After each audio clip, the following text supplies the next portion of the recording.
સમઘન. શું કહેવાય? હવે સપાટી, ધાર અને ખૂણો. સપાટી એટલે આમ સીધો હાથ આપણો જાય ને, એને સપાટી કહેવાય. એટલે બોલજો, 1 2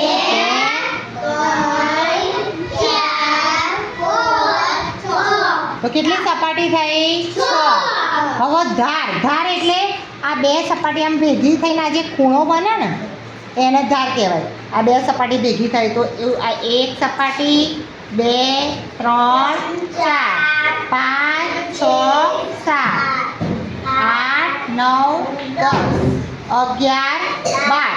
બરાબર? કેટલી ધાર થઈ? 12. કેટલી થઈ? 12. હવે ખૂણા કેટલા થયા? 1 2 3 4 અને આ બાજુના 5 6 7 8. ચલો હવે આ શું કહેવાય? લંબઘન. શું કહેવાય?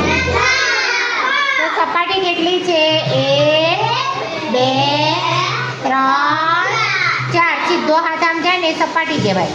5 અને 6 તો કેટલી સપાટી થઈ? 6. હવે ધાર કેટલી થઈ? આ બે ખૂણા ભેગા થાય ને, બે સપાટી ભેગી થાય, ખૂણો પડે, ધાર કહેવાય.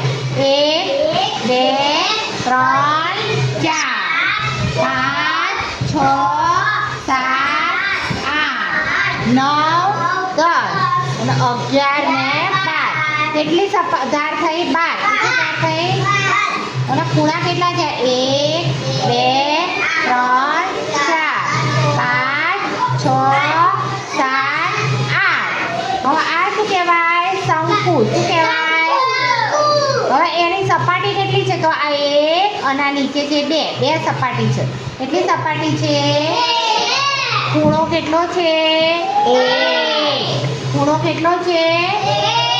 હવે આ સપાટી ને આ સપાટી બે ભેગી થાય ને, આ જે કહેવાય ધાર કહેવાય. તો ધાર કેટલી બની?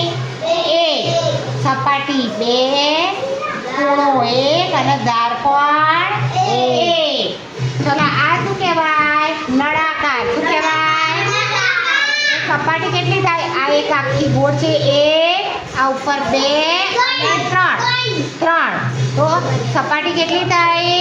3.